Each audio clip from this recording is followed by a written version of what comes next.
September 17th, 1995. 12 miles east of Johannesburg, South Africa, a police reservist is taking the day off to hunt rabbits in one of the vast fields called velds. Suddenly, the stench of decomposing flesh fills the air. Women's bodies at varying degrees of decomposition lay before him. 10 in all. Some of them were quite fresh, and some of them were dehydrated, and some of them were skeletons. Police arrive quickly and fan out over the area. They believe this killing field is the work of the serial killer they had been tracking for more than a year. At first, they had found victims one by one, but this discovery demonstrates that the killer has become more adept and more daring. The bodies of 30 women have now been found in similar fields from Johannesburg to Pretoria. The victims were all black and between the ages of 19 and 43. All had been strangled with articles of clothing: panties, bras, stockings. Leon Nel was one of the lead investigators on the case. He used sticks to actually wind the stocking and or clothing around their necks. The first body connected to the killer was found on July 16, 1994, outside of Johannesburg. Soon after, 2 more victims turned up. Superintendent Vinyl Viljoen began to see a pattern. The scenes were similar to each other. We started looking into the fact that it can be a serial killer. One young mother had her hands bound with her own brassiere. A few feet away was the body of her infant son. As the year wore on, police would discover a body every 2 weeks, then once a week, then 2 every week. Yes, I'm very afraid. I can't even walk in the night. Now, less than a year after the end of apartheid, black women were subject to a new form of tyranny. I think he's making all the women scared, and then I don't feel very good about it. And when we go around in town or whatever, because we don't know where he stays, so I'm very scared and we don't know what to do. Struggle to find that man. They must fight to get him. The police can't cope with this type of criminal activity without the wholehearted support of the community. And we would like to appeal to the community once again to come forward with any portion of possible information. So brutal were the crimes, President Nelson Mandela made a personal visit to the desolate killing field. Investigators had found DNA evidence and many leads, but no clear suspects. We didn't know who we were looking for. It could be anybody. It's a race against time to catch him before he kills another innocent person. Then, while sifting through evidence, police investigator Leon Nel remembered a recent news story about a missing woman. There was an article in the Star newspaper about a lady, Trifina Mokgotsi. She disappeared under very suspicious circumstances. Nel wondered if Trifina could be another victim of the serial killer. He decided to question her co-workers. One of them remembered a man who had come to their workplace and offered Trifina a job just days before she disappeared. This matched stories told by the family members of other victims. But this time, Trifina's friend, Esther Malangu, remembered a name. He told us that he's Moses Sithole. He told us his name. Nel ran a check with the name Moses Sithole and uncovered one man who had been convicted of rape. Police showed Sithole's picture to Trifina's co-workers, and they positively identified him. Detectives went to Sithole's home, but found that he had left his common-law wife, Martha, and his daughter, Brigitte, a few weeks before. Sithole seemed to be one step ahead of them. Investigators put Sithole's picture on the front page of newspapers all over the country. Every day that he's out and walking around the streets of South Africa, it can be another female that fall victim to him. And it became an obsession to me to apprehend him as quick as possible, to stop him from killing another innocent person.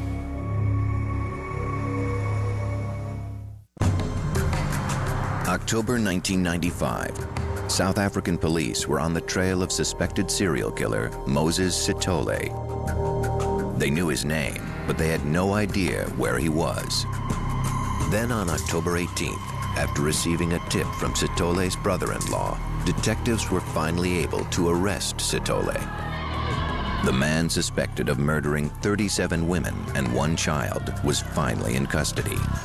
Esther Malangu, a friend of one of the victims, was relieved to hear the news. The woman I'm working with, we were screaming, saying that that's it, they catch him at last. We're going to be safe now. While Sithole awaited trial, a fellow inmate managed to secretly videotape an interview with him. They offer you money? No. But you didn't want sex from them, you just wanted them? No, I didn't go for, I was not in a holiday. I was crossed, I was hurt, I was aggressive. Sithole felt that he had been betrayed by women his whole life and that his hatred was justified. When we try to understand a serial killer, or any criminal for that matter, things have to be looked at. How and where this person grew up. Moses was the 4th child of Sophie and Simon Tangawira Sithole. He was born on November 17, 1964, in the South African township of Vosloorus. It was a time when the apartheid government controlled blacks by segregating them in isolated areas. Any dissent was met with extreme force. Many black leaders were jailed.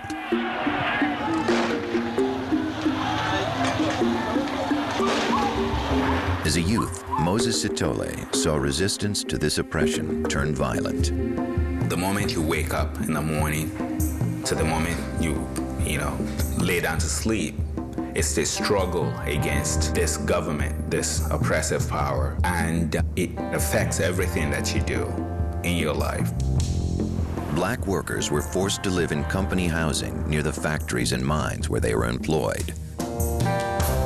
Moses was a bright and curious boy, but he had few opportunities for education. Life within his tin-roofed home was difficult. He'd been abused by his mother, who he says was an alcoholic, from a stepsister that he says abused him, from being raped by a woman in his younger years. Then, when he was 6 years old, Moses' father died. Because Simon Sithole was the sole provider, Sophie and her 6 children were evicted from their home. Moses spent the remainder of his childhood bouncing from one poorly run youth home to another. Sithole described these conditions more than 20 years later during his prison interview. The treatment was bad, really bad. You had to be strong to survive. Miserable, Moses escaped when he was about 8 years old and tried to return to his mother. He made his way home crossing vast velds and passing through shanty towns. But there was no joyous reunion. Instead, his mother sent the boy back to the orphanage. Hurt has been my daily bread. Hurt has been my prayer.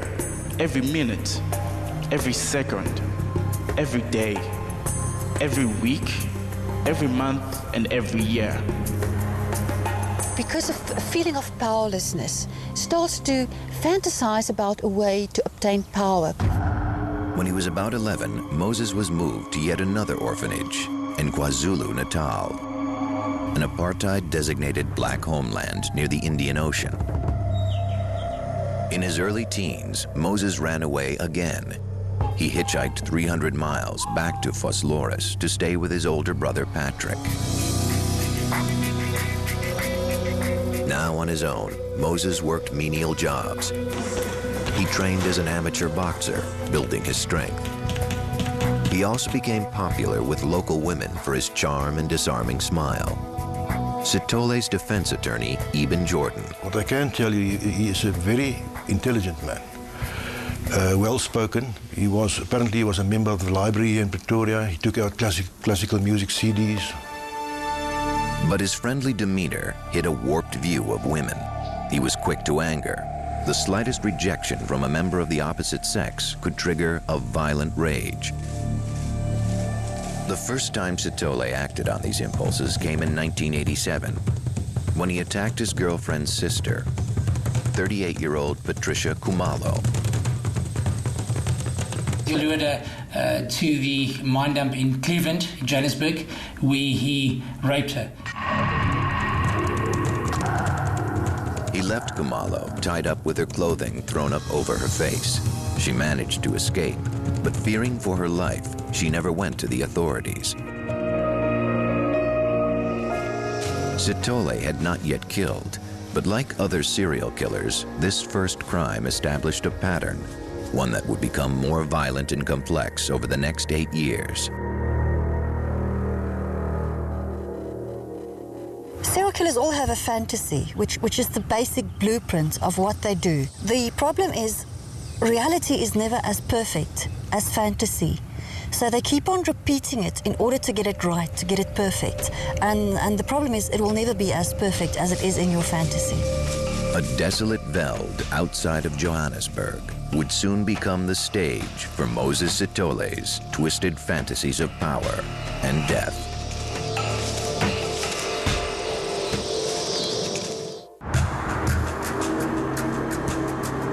Johannesburg, South Africa, 1987. 22-year-old Moses Sithole had raped his first victim. Because she was too afraid to tell the police, Sithole was able to assault another woman.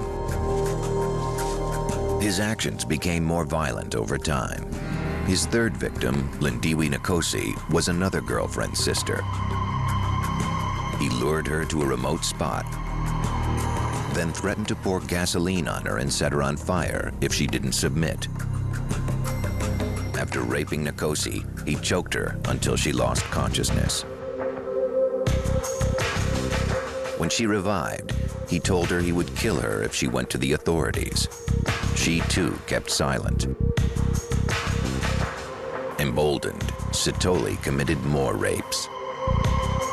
There's an incredible tension building up in him. It's almost like an urge. He must get to this point where he is going to stalk, to find a person, the right person, and also all the tension and planning that goes behind getting the right person and then actually acting out the plan that he has been fantasizing. Investigator Leon Nell would see that Sithole's victims fit a profile. Moses Sithole would go for ladies that were looking for work. They were easy targets. Sithole met Doris Swakamisa in Germiston in February 1989. At the time, Sithole worked as a store clerk, but he told Doris that he was a successful businessman from a neighboring town. Sithole promised Doris employment and offered to personally escort her to her new job. When they arrived at the train station, Sithole told Swakamisa that they could take a shortcut through the veld. Once they had walked far enough so no one would hear her screams, Sithole pulled out a knife hidden in a folded newspaper and told Doris he was going to rape her. Sithole tied Swakamisa's hands with her underwear, then assaulted her. He claimed he would not kill her if she promised not to tell anyone. He then left her in the veld with her hands and feet bound.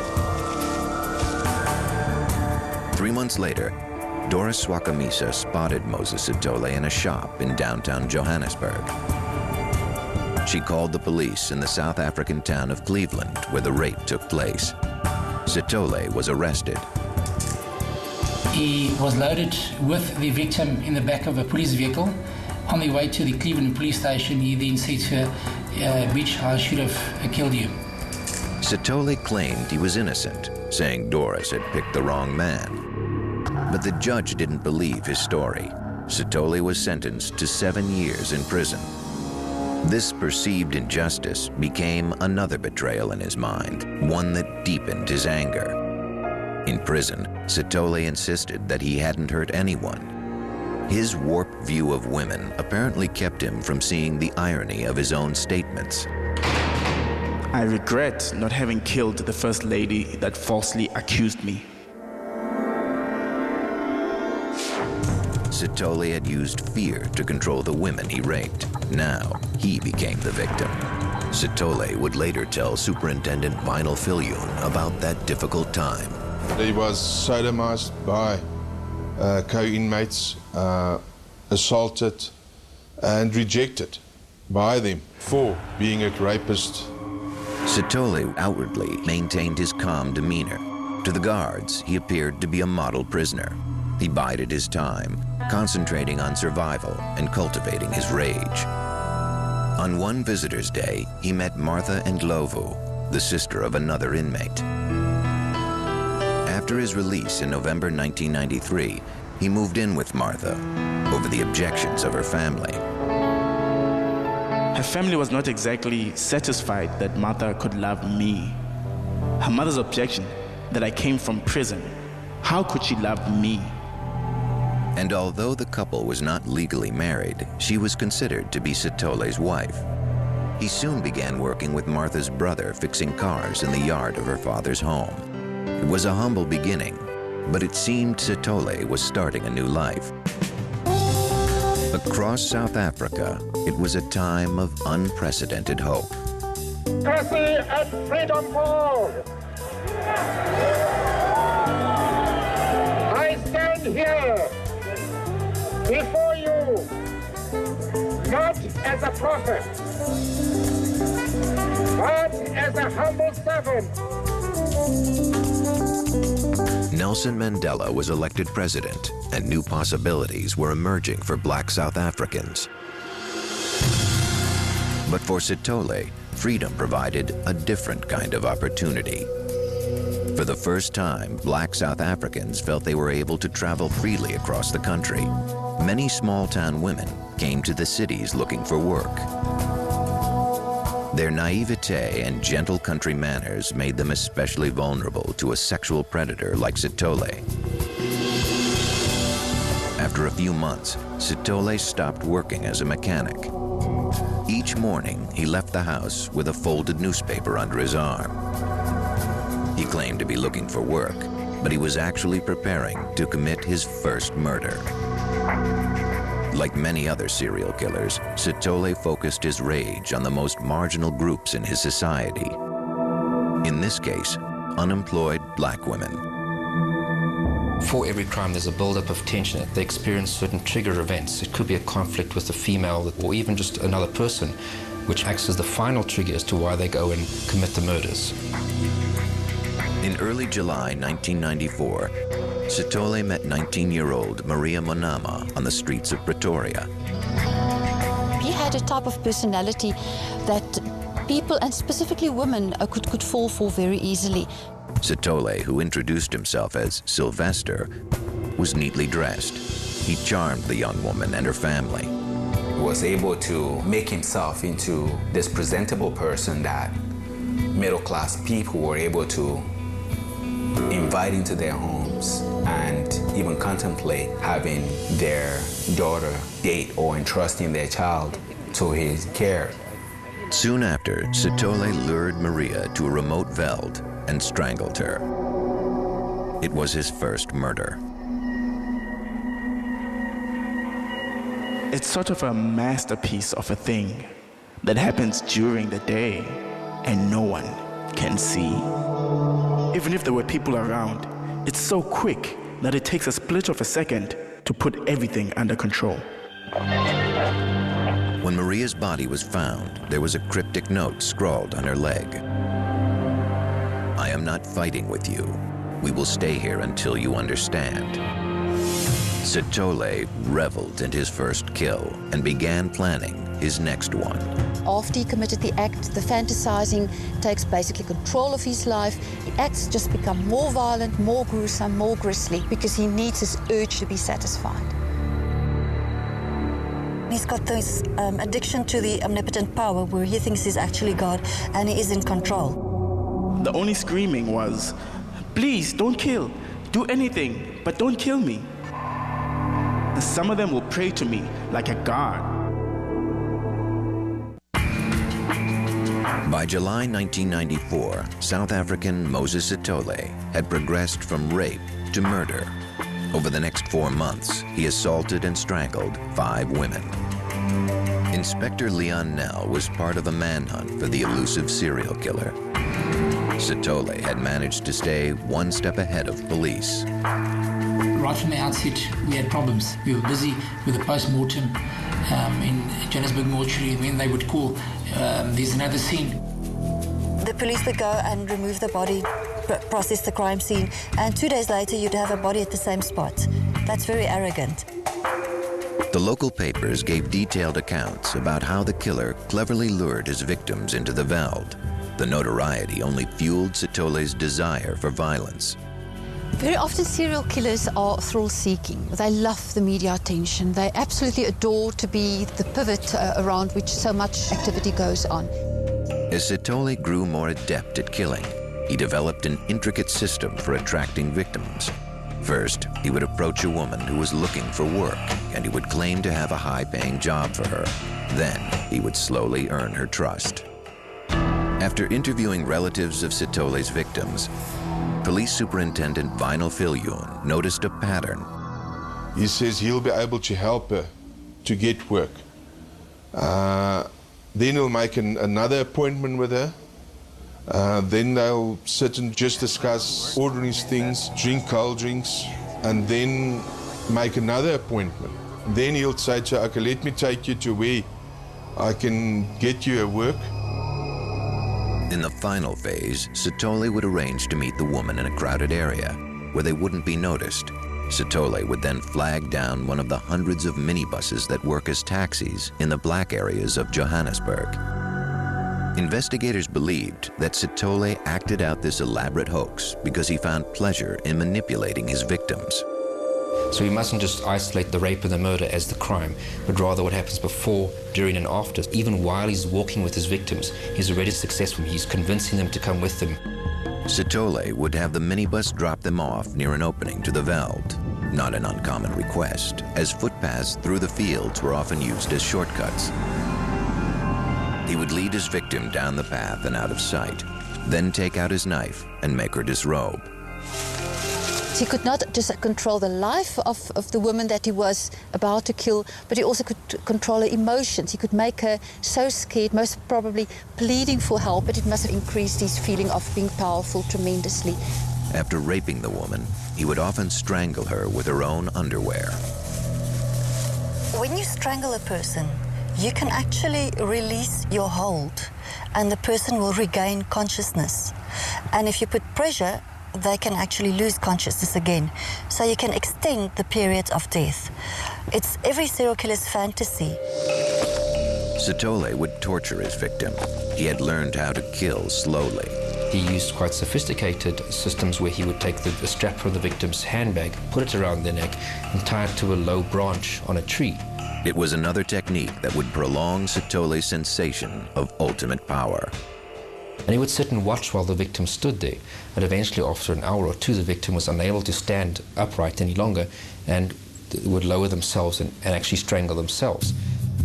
At a certain point, rape and murder were not enough for Sithole. He began to taunt the families of his victims. He called the grandmother of one woman and told her, "It serves you well. You are now walking over the grave of Monica." Sithole now believed he could manipulate anyone at will. Moses Sithole also once phoned the police anonymously and gave them a name of his brother-in-law or somebody, which the detectives actually picked up and interrogated. And when the guy got home, he would tell Moses Sithole about the interrogation, which I think was a very clever way for Moses to find out what do they know and what do they ask. But his friends and relatives still believed that he was leaving the house each day to look for work. On December 5th, 1994, his wife Martha gave birth to a baby girl. She had no idea that her husband was a killer. By July 1995, Moses Sithole had strangled 18 young women and discarded their bodies in the fields outside of Pretoria and Johannesburg. Police pursued every lead they had, but still couldn't put a name or face on the killer. The detectives and myself, we do get very demoralized. It is a very stressful period, especially if it is extended. And you do eventually feel responsible for the women who killed. It's another innocent life. Whenever a serial killer is on the loose, the community in which such a person operates is becoming extremely frightened. We have to be actually careful that we don't walk at night alone. We don't do things that will actually make us to be targets. South African women had become more cautious, and Sithole needed a more sophisticated plan for luring his victims. He read the newspaper daily and kept abreast of the changing conditions in the country. In time, he began to see a way to take advantage of the social reform. Sithole, who had grown up mostly in orphanages, invented a fictitious social service agency called Youth Against Human Abuse. The supposed mission of the organization was to reunite orphans and their families. He claimed he was looking for new employees and began distributing phony job applications to women. In August 1995, Sithole got in touch with a prominent photographer and introduced himself and his organization. Sithole told the man that he needed to find a group home for 2 homeless children. The photographer helped him get access to a children's home called Kids Haven. Outside the center's laundry, he met Trifina Mahotsi, a single mother who supported an extended family by working at Kids Haven. Trifina's friend and co-worker, Esther Malangu, remembers that day. She was staying with her mother and 1 sister and 2 brothers in Pretoria. And she was the only person who was working. He offered Trifina a hefty bonus if she would come work for Youth Against Human Abuse. Trifina quickly took an application. She was thinking, I'm going to support all my family. So she was happy, very much happy. Sithole returned the next day to tell Trifina that her application had been accepted. He made an appointment to take her to her new job. He would meet her at the train station and they would travel together. I was very much jealous about Trifina. She's going to get a new job and a huge money like that. But Trifina was never heard from again. Her disappearance would eventually lead investigators to Moses Sithole.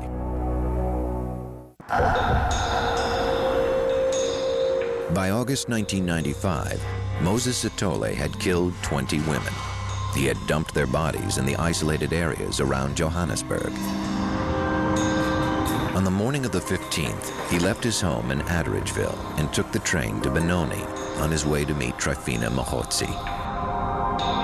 Sithole had promised to take her to a new job, but instead, he led her into a remote field and strangled her. When Trifina didn't come home, her sister Noketi began to worry. We started to panic and my mother stood up and went to the police stations. The newspapers published a photo of the missing woman. 1 month later, a police reservist stumbled across a field near Boksburg prison littered with bodies. Trifina Mahotsi's body was one of the 10 found there. The black community held a prayer vigil for the murdered women and demanded swift justice. As a black man in that community, if I know that you did that to my sister, my mother, my daughter, I'm not gonna wait for the police to come and give me any kind of justice. I will get people together and you will be punished. Inspector Leon Nell and his team canvassed a children's home called Kids Haven where Trifina had worked. Through her co-workers, police learned that on the day she disappeared, she had gone to meet a man named Moses Sithole. But Sithole is a common name in South Africa. So Nell returned to the facility and passed around a mugshot of a specific man, a Moses Sithole who had been arrested for rape in 1989. We showed it to the people at Kids Haven, Esther Mshlangu, and the other relevant people that pointed him out, and that's how we knew it was Moses Sithole. Authorities finally knew the identity of the serial killer they had been seeking for over a year. But as investigators closed in, Sithole developed a new scheme to evade capture. He called members of the press in an attempt to gain information about the investigation.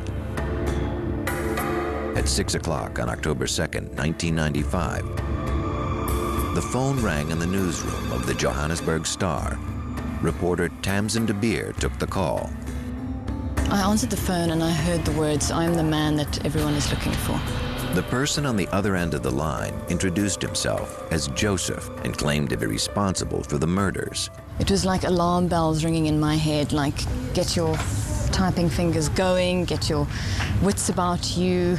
De Beer quickly began to transcribe the call. Over the next days, she and the killer would have 3 lengthy conversations. He would call from a phone booth, and there was a degree of trust that we were building up. He was a very well-spoken, charming person on the telephone. I mean, he had an accent, so English wasn't his first language. So I imagine in his first language he was quite charming.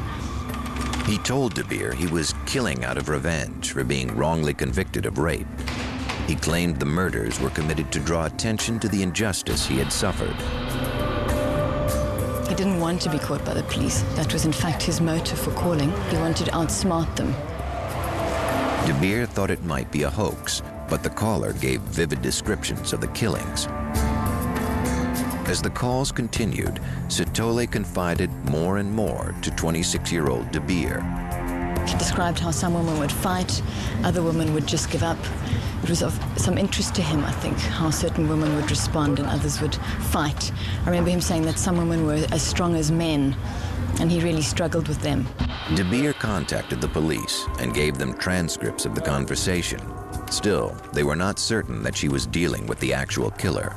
The next time Joseph called, she asked him to prove he was the serial murderer. He then told her the location of a body in the Eastern Rand area of Johannesburg that the police had not yet found. It wasn't a recent victim. He said there was a piece of metal over her body and that he had gone back and he had lifted up the piece of metal and found her there, and she was basically a skeleton at this point. De Beer relayed the information to the authorities. After several searches, investigators discovered the woman in a veld outside Johannesburg. He then described where another body was, a relatively fresh one, that she was hanging half in a tree. Police found that body just as Joseph described. It was the killer's latest victim, a 31-year-old woman who had disappeared just the day before. Police were waiting nearby when Sithole contacted De Beer for the 3rd time. When the money ran out on Sithole's payphone, De Beer asked for the number to call him back, and he gave it to her.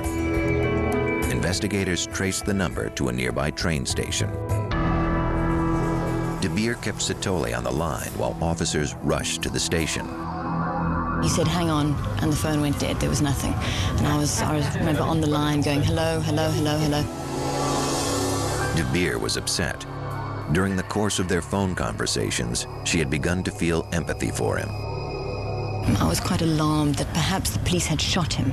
And I remember thinking, no, shame, you know, this poor man out there, this lost, broken person, which of course he was, but he was also a monster. Sithole was now on the run, and police were desperate to catch him before he killed again. On October 13th, 1995, his photo appeared on television and in newspapers from Johannesburg to Pretoria. That evening, Tamsin de Beer's phone rang again. This Joseph character basically shouted at me about how could I have done that. But what did I do? We had a trust going. I broke the trust. A few days later, Moses Sithole got in touch with his brother-in-law, Maxwell Makabene, hoping to get a gun. Makabene told Sithole he would help. He arranged to meet Sithole at the factory where he worked. Maxwell then called the police. Undercover police officer Francis Molovetsi was posted at the gate ready to arrest the murderer. When Sithole arrived, he sensed the trap and fled. He ran into a dark alley. Officer Molovetsi was close behind. Suddenly, Sithole turned and took a swipe at the officer with an axe. In response, Molovetsi fired several shots. Sithole was hit in the abdomen and the leg.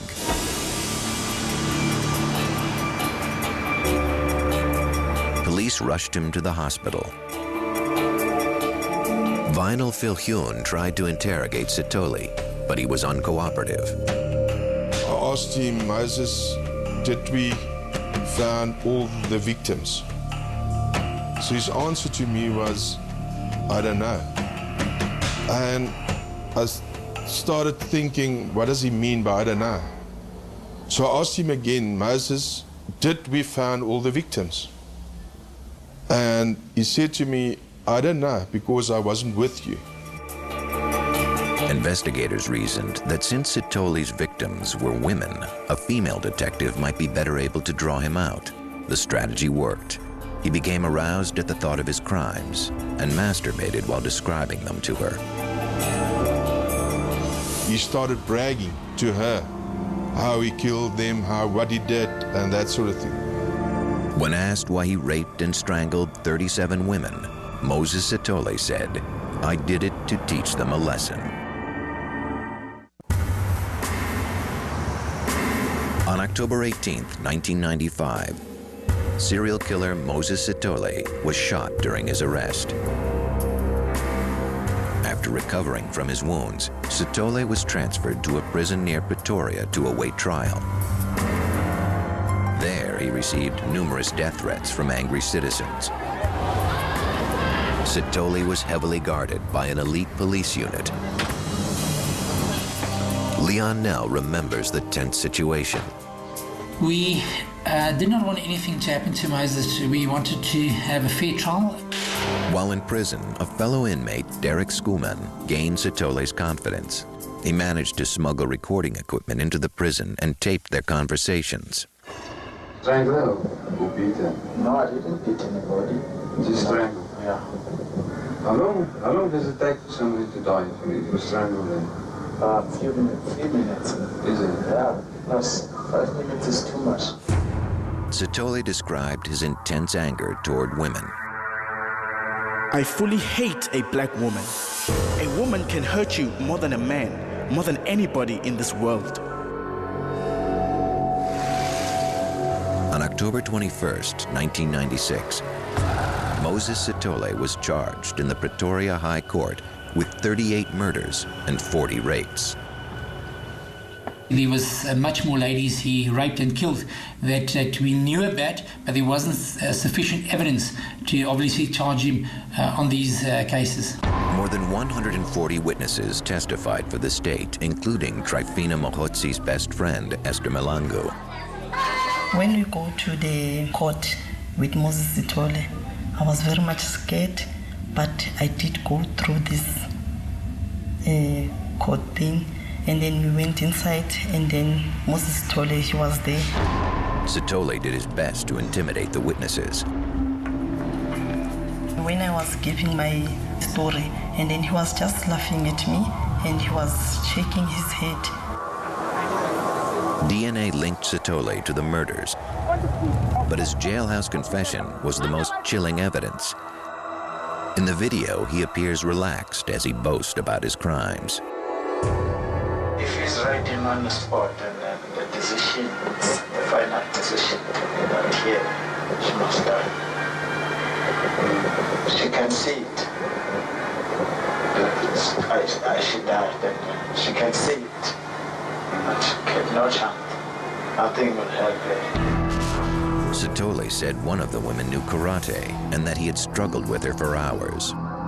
Yeah, I gave her a chance to fight. And when we fight, I tell her, if you lose, you die.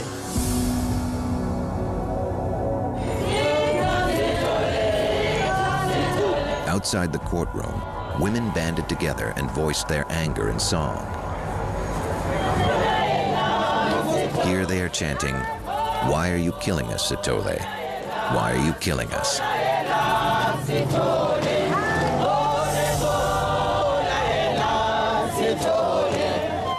When the crowds heard about Sithole's arrogance, they demanded the judge turn him over so they could punish him themselves.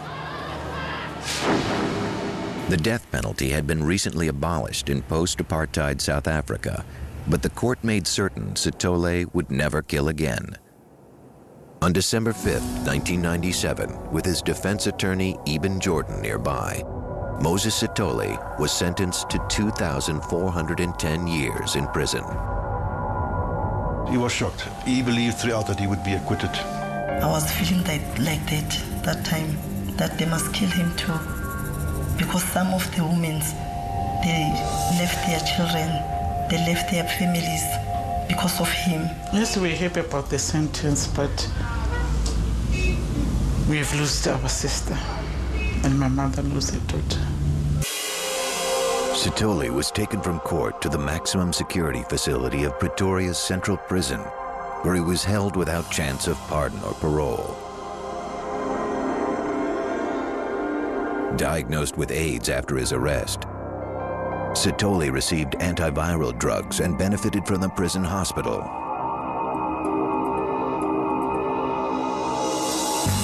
His wife Martha and Lovu and their daughter Brigitte were not as lucky.